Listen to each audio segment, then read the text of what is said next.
Evangelical church, I want to be careful to even call it that. Like, people who attend services, evangelical services, let's say, people that go to these gatherings, that many of them, and I don't say this out of judgment, it breaks my heart, it scares me. I believe many of them do not know Jesus, and they just grew up with it. They were taught this, fed this, but I look into their eyes, and you know how you can tell when someone's in love?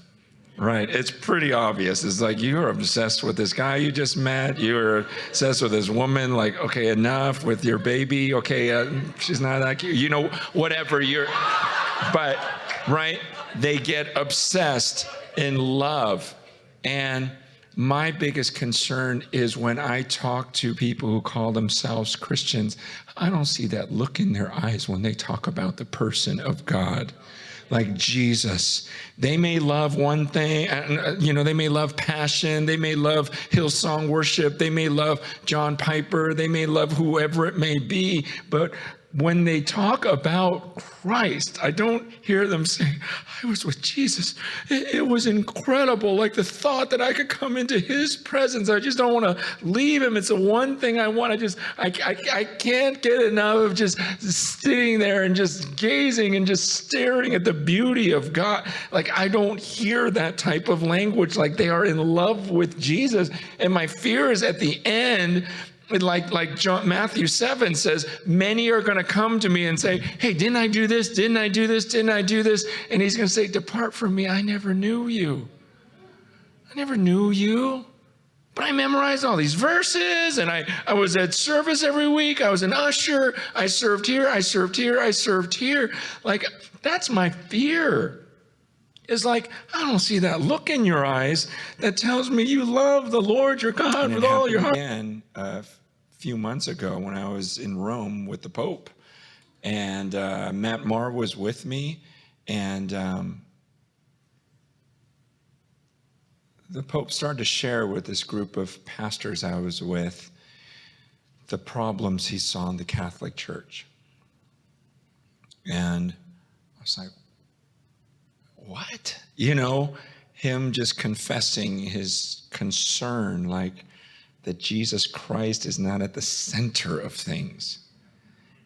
He says the institution is at the center of things, and I'm trying to get Jesus and his lordship back as central where it ought to be. And I'm like,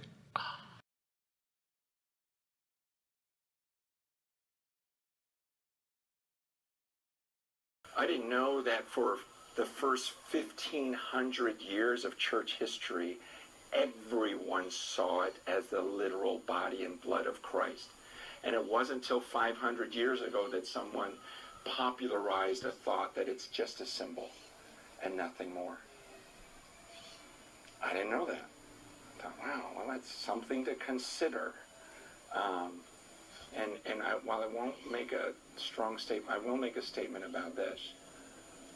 It was at that same time that for the first time, someone put a pulpit in the front of the gathering. Because before that, it was always the body and blood of Christ that was central to their gatherings. For 1,500 years, it was never one guy and his pulpit being the center of the church. It was the body and blood of Christ. And even the leaders just saw themselves as partakers. We're not worthy.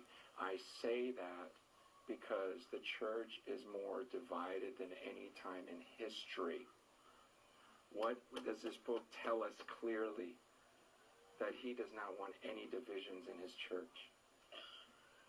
And for 1,000 years, there was just one church. Did you know that? We're so used to growing up in a time when literally there are over 30,000 Christian denominations right now. But for the first 1,000 years, there was just one. What was interesting is communion was at the center of the room every time they gathered. And it wasn't a pulpit where a guy preached after studying in his office by himself for 20 hours. See, right now, we've got guys like me that go in a room, study. That's what I was doing for years. Meanwhile, other guys went in their rooms and studied, and then we started all giving different messages, so many contradicting each other. And pretty soon it's, well, I follow Piper, I follow Chan, I follow, it's just like everyone's following different guys. I'm just saying, I believe there was something about taking communion, gift to the body of Christ. But the body itself needs to be back in the center of the church. You guys, I've been dreaming about this. I've been praying about this. Man, I would love it if one day in our country, here in the U.S., people understood the body of Christ.